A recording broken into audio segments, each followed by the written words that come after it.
For decades, the Middle East has really been a crucible for U.S. foreign policy, hasn't it? It's this region where, shifting alliances and these deep-seated rivalries just constantly challenge even the most carefully laid plans. Oh, absolutely. It's a place that continually reshapes global strategy, often in, well, pretty unexpected and dramatic ways. Its significance just endures, but it's always changing. Indeed. The enduring importance of this region to U.S. interests, I mean, you think about energy security, counterterrorism, broader stability, it means it's always right there at the forefront of foreign policy discussion. Always adapting to new threats, new opportunities. Sometimes with astonishing speed, yeah. And today, we're taking a deep dive into exactly that. How the United States has navigated its, let's be honest, incredibly complex relationships with two pivotal regional powers, Saudi Arabia and Iran. And this isn't just about, policies on paper or dry history. No, not at all. It's really an exploration into how these relationships have been profoundly shaped by major historical events, those deep currents of regional dynamics, and maybe most crucially, the very distinct leadership styles of U.S. presidents, particularly in the 21st century. So what's our mission today? What should you, our listeners, expect to get out of this? Well, our mission for this deep dive is really to uncover the foundational elements of these critical relationships. We're going to dissect the varying approaches of three key U.S. administrations, Bush, Obama, and Trump. Looking at the nuances of their strategies. Exactly. And identifying those pivotal moments, those turning points that fundamentally redefined how the U.S. engaged with these nations. So by the end of our conversation, you'll have a clear, hopefully comprehensive understanding of the powerful forces at play. And the profound, sometimes really surprising impact of individual leadership on global strategy. You'll see how much one person in the Oval Office can actually matter. Okay, so to truly understand this tangled web of U.S. foreign policy in the Middle East today, we really have to rewind, sometimes like a full century. We do. We're talking about the genesis of relationships born out of necessity, really, shaped by oil, war, and ideology. Starting with that unlikely partnership between the U.S. and a brand new Saudi Arabia back then. Right. Let's unpack this by starting at the very beginning, the historical foundations. First up, the U.S.-Saudi strategic partnership in the 20th century. Where does that story begin? It really begins with the kingdom itself. Saudi Arabia was officially declared a realm on September 22, 1932. Now, this was a state with deep tribal and Wahhabi roots. But economically shaky, right? Yeah. Especially after the Great Depression. Extremely precarious, yeah. The 1929 world economic crisis hit hard. Its main source of income back then, believe it or not, before oil really took off, was almost solely religious pilgrimage, the Hajj. Wow. So a very fragile foundation. Absolutely. Highly susceptible to external shocks and really in desperate need of new revenue. That paints a picture. Yeah. So when does the U.S. step onto the scene? The U.S. entry was, well, a total game changer, and it was all driven by one thing: oil. Of course. U.S. involvement began seriously with the Standard Oil Company of California, SoCal. They secured a massive 60-year concession to explore eastern Saudi Arabia in 1933. A huge gamble back then. A monumental gamble, but it paid off big time. This led to the pivotal discovery of oil in Dammam on March 3, 1938. And that changed everything for Saudi Arabia. Instantly. This wasn't just any oil find. It transformed Saudi Arabia from, an impoverished desert kingdom into a major global petroleum source. It was an undeniable turning point. Wealth, influence, way beyond the Hajj. And that discovery led to a more formal, intertwined relationship. I'm thinking Aramco. Precisely. You needed a more robust structure to handle this potential. So in 1944, SoCal partnered with the Texas oil company Texaco to establish the Arabian American Oil Company, Aramco. Aramco, still a huge name today. Absolutely. And this solidified the U.S. economic ties directly with the Saudi state. American oil interests, American expertise intertwined with Saudi resources. That shared need, the U.S. needing secure energy, Saudi Arabia needing revenue and development, it laid the groundwork for something much bigger. So how did that economic relationship focused on oil morph so quickly into a deep security alliance? especially with World War II looming. Yeah, the transition was fast, and World War II was the catalyst. As the war raged, the U.S. recognized the immense strategic value of Saudi oil. It wasn't just economic anymore, it was vital. A vital how? Well, in 1943, President Franklin D. Roosevelt extended the Lend-Lease program to Saudi Arabia, and he made this powerful declaration. Saudi Arabia's defense was vital to the defense of the United States. That's a huge statement. It was. It wasn't just aid, it cemented this foundational two-way strategic partnership. The oil for security bargain, essentially. The U.S. guarantees security for the kingdom. Saudi Arabia ensures access to its vast oil fields. Sounds like a neat deal, but surely there were wrinkles, early friction points. The region's always complicated. Oh, for sure. And one of the most prominent early tensions revolve around the nascent Zionist movement and the future of Palestine. Ah, okay. How did it play out? Well, despite the strategic bond over oil and security, Roosevelt's growing support for the Zionist movement created immediate, significant tensions.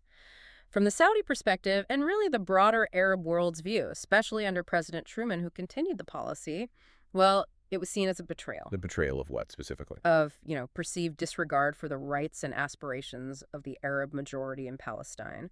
It foreshadowed this recurring, deeply sensitive issue in the relationship, how U.S. actions in the Arab-Israeli conflict impact Saudi perceptions of American reliability.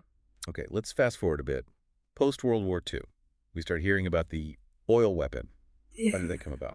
A really significant turning point was the 1967 Arab-Israeli War, the Six-Day War.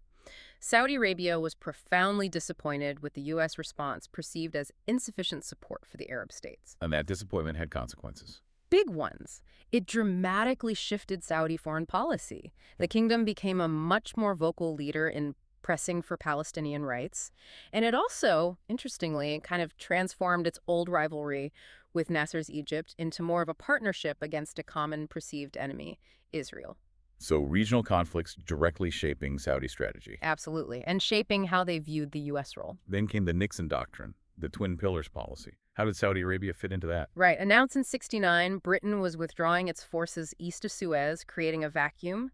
The Nixon Doctrine aimed to maintain stability without direct U.S. boots on the ground. Using regional partners instead. Exactly. It designated Iran, under the Shah, and Saudi Arabia as the crucial twin pillars, the protectors of U.S. interests in the Persian Gulf.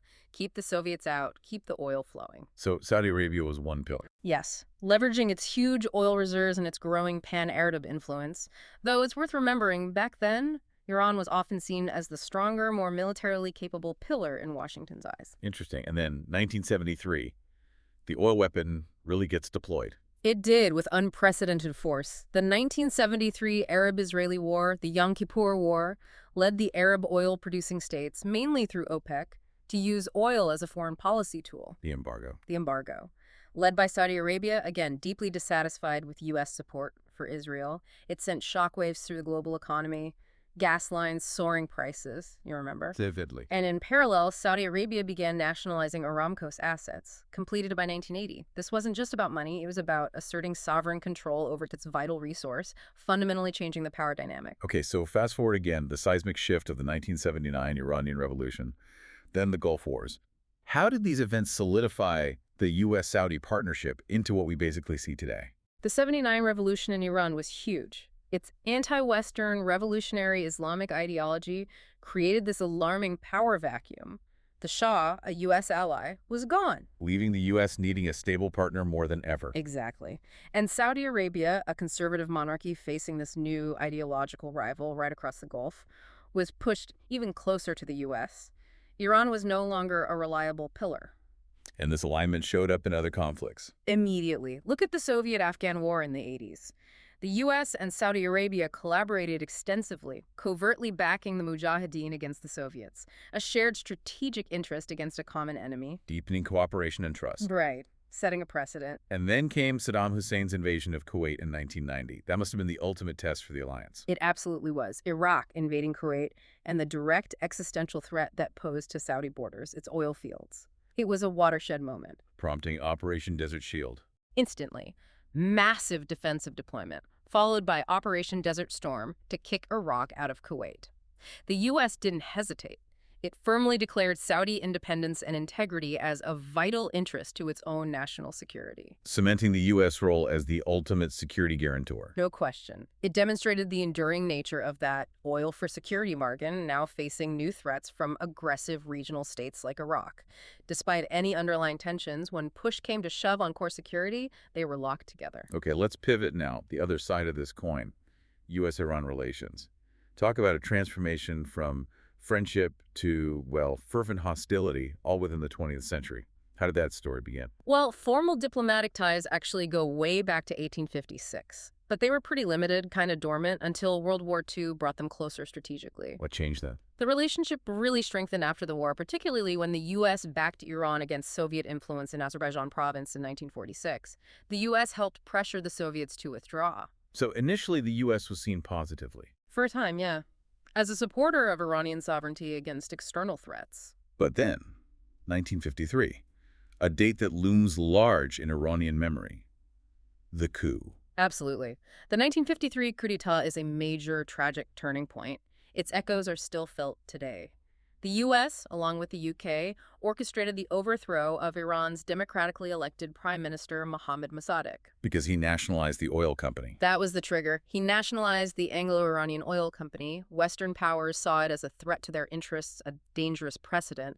The coup forcefully restored Shah Mohammad Reza Pahlavi's rule. And that sowed deep resentment. Deep, deep resentment. Even a U.S. Secretary of State later called it a setback for Iran's political development, which is a massive understatement. Many argue the intense anti-Americanism of the '79 revolution was really born in '53, a narrative of foreign interference, of betrayal. Yet despite that wound, the period from '53 to '79 under the Shah saw generally warm relations, at least on the surface.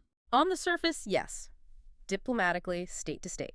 The Shah pushed modernization, often with U.S. help. We even helped start Iran's nuclear program back in 1957 under the Atoms for Peace initiative. Wow, okay. Oil revenues boomed. The Shah aligned closely with the West. But underneath that veneer of warmth, discontent was simmering. His rule was autocratic, seen as corrupt, too tied to the U.S. That was building towards something. And that something was the 1979 Islamic Revolution, the breaking point. The major, undeniable breaking point, a truly revolutionary event. The Shah, exiled, Ayatollah Khomeini returns triumphantly, founding the Islamic Republic. And anti-Americanism became central. Central, intensified dramatically, it became a pillar of the new state's ideology. And then, the U.S. Embassy seizure in Tehran, November '79. The hostage crisis. Iranian students holding Americans captive for 444 days. A profound crisis for Carter, a national trauma for the U.S. It led directly to the complete severing of diplomatic relations in April 1980. And they've never been formally restored since. Yeah. Never. Fundamentally redefining the relationship as one of fervent, often overt hostility. And that hostility played out in subsequent conflicts and policies, like the Iran-Iraq War. Definitely. That war from 1980 to '88 was brutal. Both Iran and Iraq emerged as aggressive actors. Long-standing border disputes, sectarian tensions, revolutionary Shia Iran versus Saddam's Sunni minority-ruled Shia-majority Iraq. And the U.S. picked a side. The U.S., wanting to contain revolutionary Iran, often tilted toward Iraq, providing intelligence, some dual-use tech, seeing Saddam, however unpleasant, as a check on Khomeini's ambitions.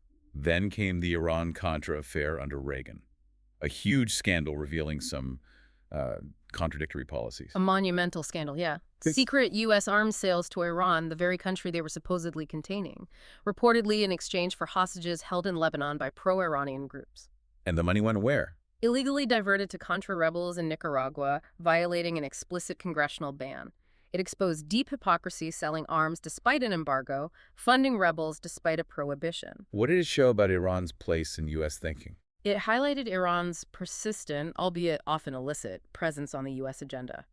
Even with no official ties, the U.S. was still dealing with Iran behind the scenes, trying to gain leverage, free hostages, even breaking its own laws.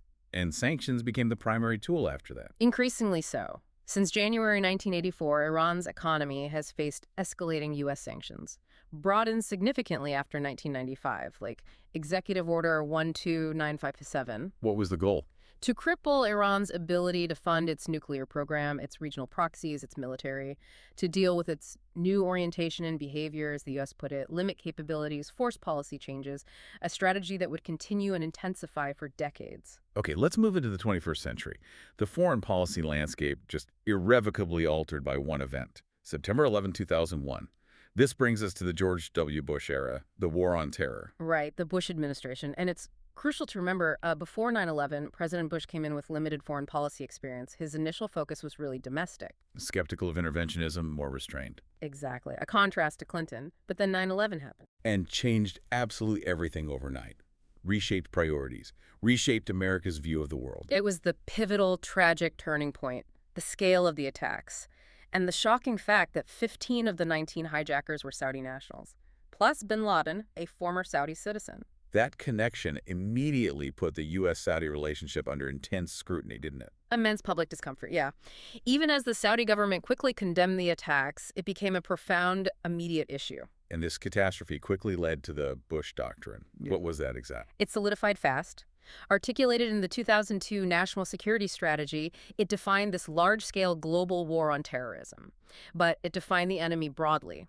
Premeditated, politically motivated violence perpetrated against innocents. It was not just al-Qaeda. Not just al-Qaeda. And the goals were incredibly ambitious, not just counterterrorism, but end tyranny, promote democracy abroad. It marked a clear shift from containment or deterrence to preemptive strike. Acting first, like in Afghanistan. Exactly. And withdrawing from the Anti-Ballistic Missile Treaty in 2001 also fit this expanding U.S. military capacity to act unilaterally against perceived threats. So how did this aggressive new doctrine, born from 9/11, immediately impact policy toward Saudi Arabia, given that uncomfortable fact about the hijackers? Well, immediately after 9/11, Saudi Arabia condemned the attacks, supported the invasion of Afghanistan. That was consistent. They already had issues with the Taliban for harboring bin Laden. But the public mood in the U.S. was very different. Very different. The hijackers' origins sparked immense public discomfort, even outrage.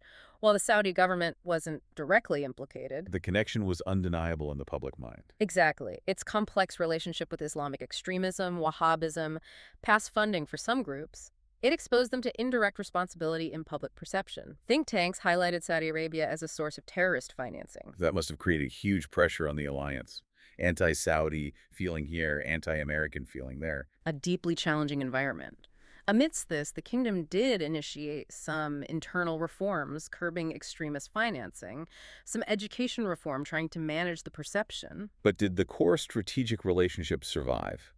That oil for security deal? It did, remarkably, because ultimately its strategic importance was just too great. Oil, counterterrorism intelligence, regional security. Washington calculated it couldn't afford to cut ties. So, pressure and reform behind the scenes, but maintain the alliance publicly. Essentially, yes. A difficult balancing act. Okay, what about Bush's policy towards Iran during this war on terror period?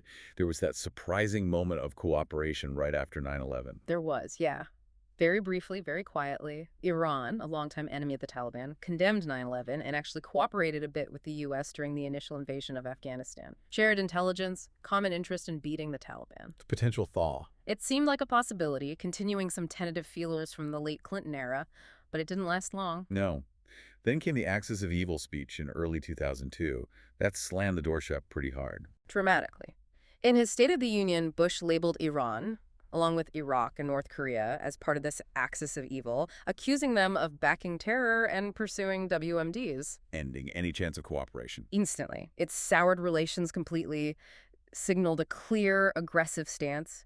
Iran was now officially a primary target of the Bush Doctrine. Regime change or containment was back on the table. And was there a specific incident around that time that solidified this view for Bush? Yes. The Karen A affair, just weeks after the speech in January 2002, it was seen as the final straw. What was that? An Iranian ship, the Karen A, intercepted trying to smuggle 50 tons of weapons rockets, mortars to Palestinian groups during the Second Intifada. And the administration saw that as proof. As incontrovertible proof of Iran's malign intent, its direct support for terrorism. It solidified Bush's staunchly pro-Israel stance and led to categorizing Palestinian resistance as hostile to regional stability, a major shift. Then came the Iraq War in 2003. aimed at Saddam, but it had huge, maybe unintended consequences for Iran. Right. Hugely ironic, yeah. Toppling Saddam's Sunni regime removed Iran's main regional rival, a strategic counterweight.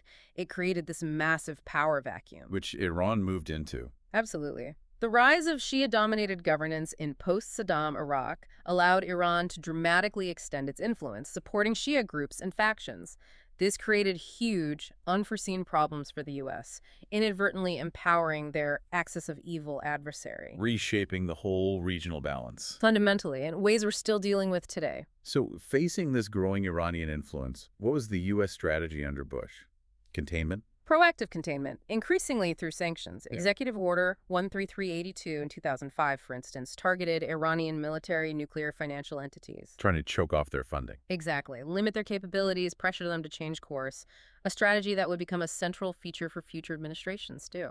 Given all this, the response to 9/11, the doctrine, Iraq, Iran, to American, how would you characterize George W. Bush's leadership style and foreign policy? Well, using that Herman framework we mentioned, Bush really exemplifies a crusader leader, maybe crusader expansionist, Meaning what exactly? meaning a leader who challenges constraints, is often relatively closed to information that contradicts their core beliefs, and is driven by a strong internal focus in this case, terrorism, tyranny. They aim to expand power and influence, act decisively, often without waiting for perfect conditions or broad consensus. Believing strongly in the rightness of their cause. Absolutely. A moral conviction. And how did this style show up in his policies after 9/11?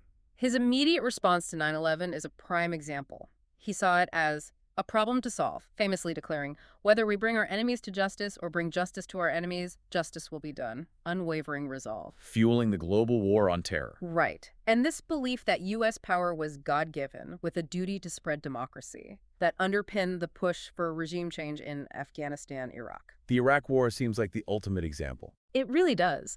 Despite limited initial foreign policy experience, he acted decisively, convinced intervention was right and just, even when the WMD rationale fell apart. It showed his goal-driven nature, willingness to take huge risks based on internal conviction, acting unilaterally if needed. Okay, that sets the stage for Barack Obama. He enters office facing a very different landscape, shaped by Bush's policies. What were the big challenges he inherited? Immense challenges. Obama took office in 2009 with the U.S. image abroad severely damaged, alliances strained, 2 ongoing wars in Iraq and Afghanistan draining resources. And the massive 2008 financial crisis on top of it all. Exactly, the worst economic crisis since the Great Depression. These huge overlapping challenges inevitably shaped his foreign policy from day one. So, facing all that, what were his core objectives? How did he plan to differ from Bush? His initial goals were really about rectification and restoration, responsibly ending the Iraq War, finishing the fight against al-Qaeda and the Taliban, securing nuclear weapons globally, achieving energy security, and crucially rebuilding alliances. And a different toolkit. More diplomacy. A strong foundational belief in diplomacy and multilateral cooperation as the primary tools. A clear philosophical shift from the assertive unilateralism of the Bush years. He wanted to move away from seeing threats around every corner. People talked about an Obama doctrine, though maybe it wasn't that rigid. Yeah, more a tendency than a doctrine, aiming to renew American leadership through cooperation, consensus. But initially, his focus was heavily domestic. The economy, healthcare, address problems at home first. A more restrained approach globally, initially. Generally, yes. Cautious about overextending American power. And then in his second term, we saw that strategic shift, the pivot to Asia, moving focus away from the Middle East. A deliberate rebalancing, yeah. Emphasizing renewed engagement with East Asian partners, Japan, South Korea, and pursuing things like the Trans-Pacific Partnership trade deal. Shifting resources and attention. Shifting some focus towards a region seen as increasingly vital for America's future, while still managing the ongoing Middle East challenges. So let's look at those Middle East challenges. How did the U.S.-Saudi relationship fare under Obama, with these new priorities and his different style? It definitely saw some shifts and strains. One subtle factor changing the dynamic was Obama's push for U.S. energy independence. Through things like the shale revolution. Exactly. The boom in U.S. domestic oil and gas production potentially lessened Saudi Arabia's leverage as the primary oil supplier. It subtly altered that historical oil for security calculation. But shared interests remained, like counterterrorism. That core interest persisted, yes. Yeah. The killing of Osama bin Laden in 2011, for instance, was welcomed by Saudi Arabia, a reminder that some key security concerns still align them. But Obama's response to the Arab Spring uprisings starting in 2010, that caused friction, didn't it? Seemed It inconsistent. was perceived that way, particularly by Riyadh. It raised that classic tension, values versus strategic interests. Well, Obama remained largely silent on Saudi intervention suppressing protests in Bahrain, home to the U.S. Fifth Fleet, and quiet on internal Saudi reforms. Why? To avoid rupturing the strategic partnership. But he supported protesters elsewhere, like Egypt. Right. Openly backed the fall of Mubarak, a longtime ally. That unnerved the Saudis. And then Syria. Initial policies diverged. Later, they both backed the opposition, but U.S. hesitancy on direct intervention, especially after the Red Line incident. Created friction with the Saudis who wanted Assad gone. Significant friction, yeah. They wanted a stronger U.S. hand. Then there was JASTA, the Justice Against Sponsors of Terrorism Act. Congress passed that over Obama's veto. A big deal. A very big deal. Deeply strained relations. JASTA allowed 9/11 families to sue Saudi Arabia in U.S. courts. Saudi Arabia vehemently denied involvement and opposed it strongly. And Obama vetoed it. Yes. He worried about eroding sovereign immunity, potential lawsuits against U.S. personnel abroad, foreign policy complications.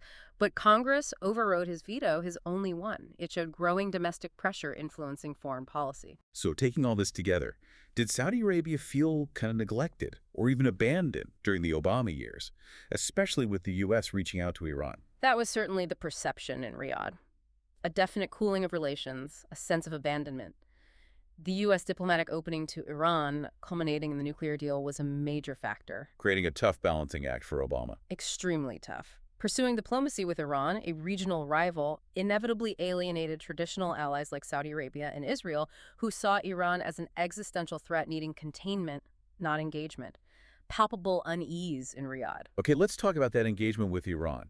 How did Obama's policy evolve? Because it didn't start with diplomacy, right? It started tougher. Absolutely right. Despite the later pivot, Obama initially viewed Iran, much like Bush did, an aggressive actor needing containment. He voiced concern over the 2009 election protests, called Iran historically hostile. And sanctions continued. Intensified, actually. Yeah. His administration pushed through tough sanctions like CISADA in 2010 after early dialogue efforts failed. The goal was to squeeze Iran's economy, force them to negotiate seriously on the nuclear program. But eventually he did pivot dramatically to diplomacy, leading to the JCPOA, the Iran nuclear deal, in 2015. A huge gamble. A huge gamble and a landmark achievement of his foreign policy. The Joint Comprehensive Plan of Action, negotiated with the P5+1 powers. The UK, France, Germany, Russia, China, and the US. Correct. It lifted many international sanctions on Iran in return for strict, verifiable limits on its nuclear program, aimed at blocking any pathway to a bomb. What was the bigger goal? Integrate Iran more into the global system, promote stability, avoid war. Obama strongly defended it as the best way to handle the nuclear threat.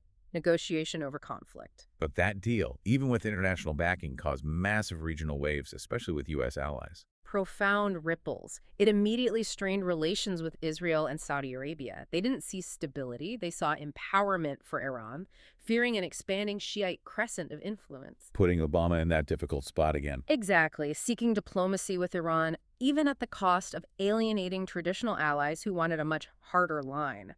A fundamental disagreement over how to handle the Iranian challenge. And even with the deal in place, underlying concerns about Iran's other activities' support for proxies, regional meddling didn't just vanish. No, definitely not.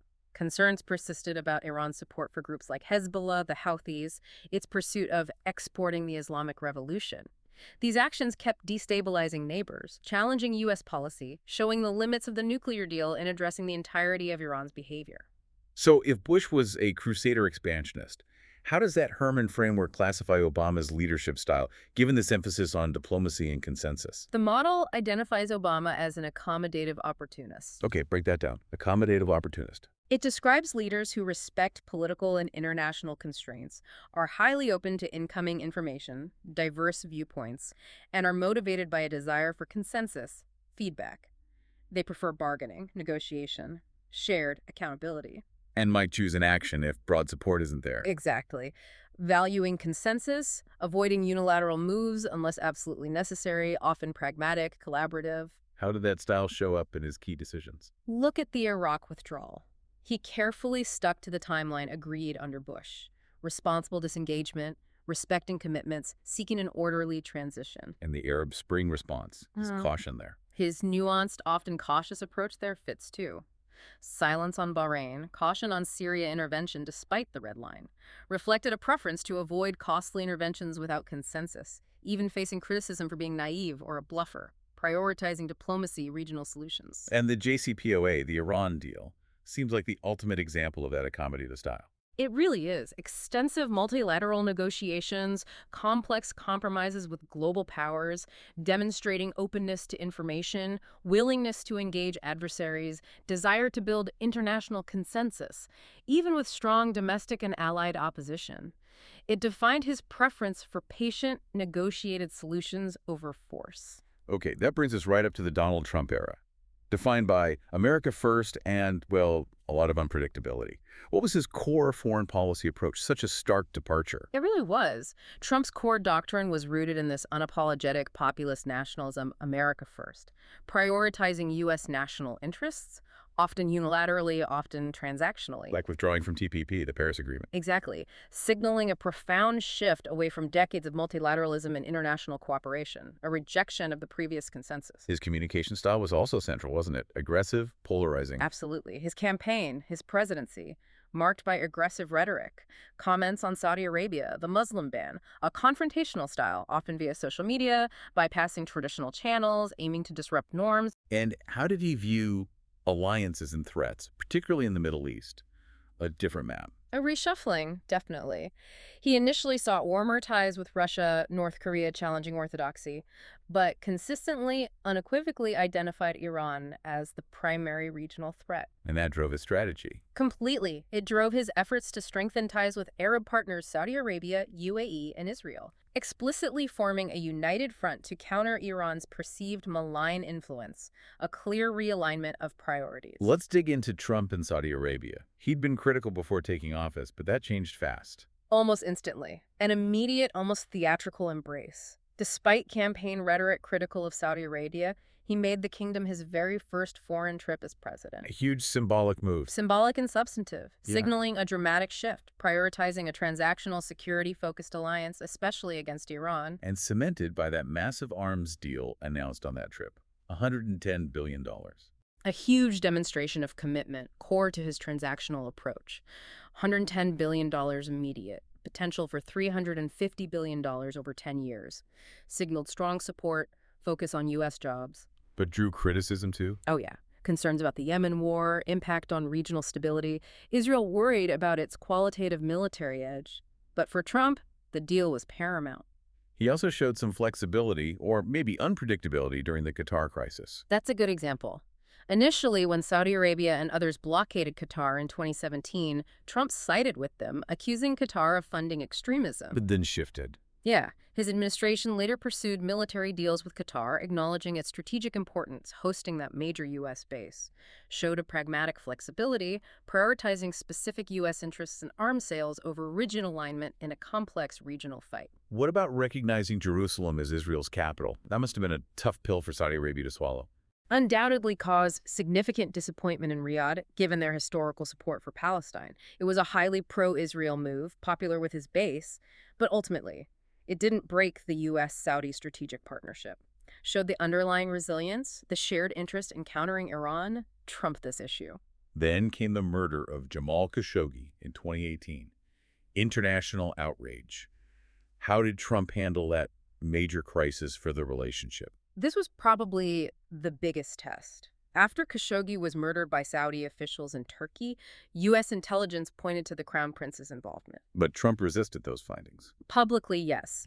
He cited a lack of a smoking gun, repeatedly prioritized the strategic alliance, the arms deals, the counter-Iran cooperation over punitive measures or moral outrage, sanctioned some officials but shielded the leadership, protected the core relationship. Even stating publicly that the alliance was paramount. Explicitly. Whether the Crown Prince knew or not, Saudi Arabia was a great ally. The U.S. would remain a steadfast partner, a clear transactional priority.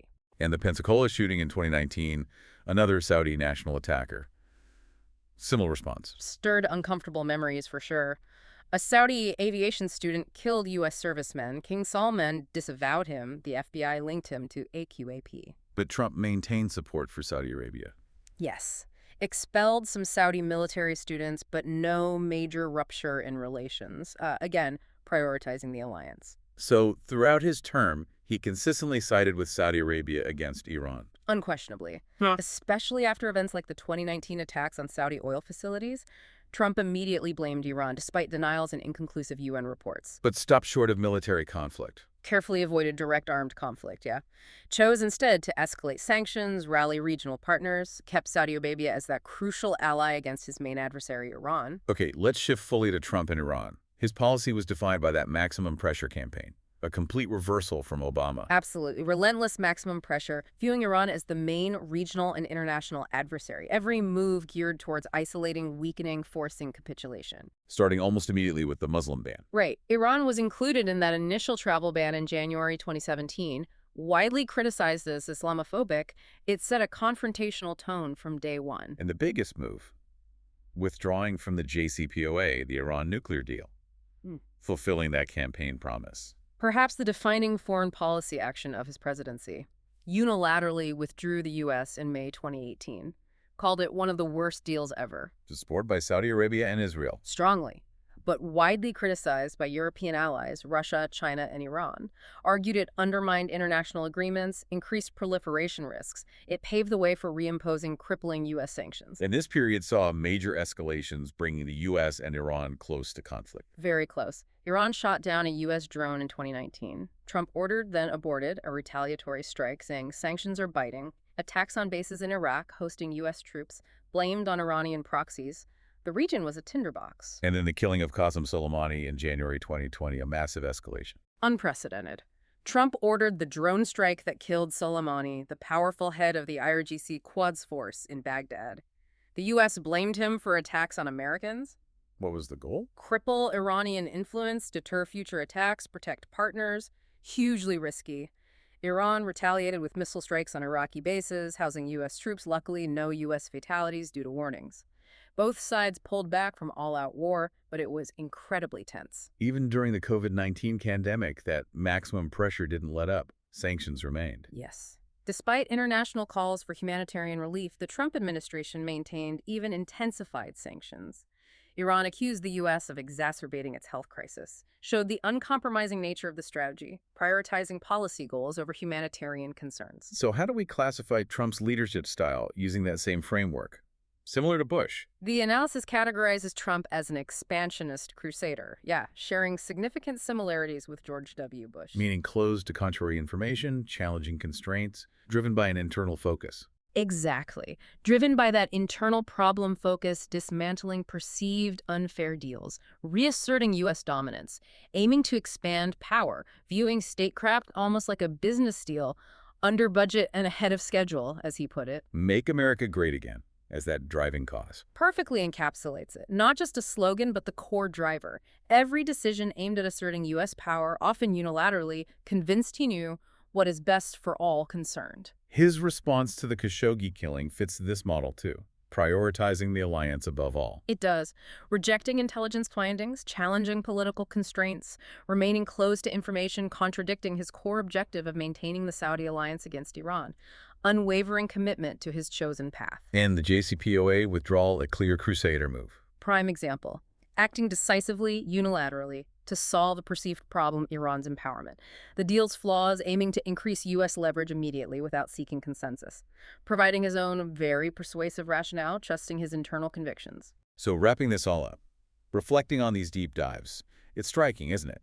While the underlying U.S. interests in the Middle East security, energy, stability seem constant. The actual foreign policy towards key players like Saudi Arabia and Iran has been incredibly dynamic.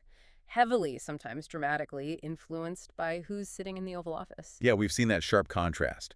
The crusader expansionist approach of Bush and Trump, decisive, often unilateral, clear adversaries like Iran, emphasis on power. Versus Obama's accommodative, opportunist style, prioritizing diplomacy, multilateralism, consensus, even if it meant navigating tricky relationships with allies or facing criticism for being less assertive. And these relationships are just full of paradoxes. Strategic alliances like U.S.-Saudi, persisting alongside deep public mistrust. Diplomatic breakthroughs like the JCPOA, creating new rifts with old partners. It's incredibly complex, and that persistent rivalry, sectarian, geopolitical between Sunni-led Saudi Arabia and Shia-led Iran remains the central, often destabilizing axis that U.S. policy constantly has to navigate. Every administration grapples with it, tries to manage it, contain it, sometimes exploit it, but it's always there. A persistent, complex challenge. So a final thought for you, our listeners, as you reflect on all this. Given these recurring patterns, these contrasting leadership styles we've explored, what truly defines an effective approach in the Middle East? Is it that steadfast, assertive stance? Or is it a more flexible, consensus-driven strategy? And thinking ahead, what kind of leadership do you believe will be most crucial in shaping these critical relationships and navigating the incredibly complex future of this vital region, something to mull over?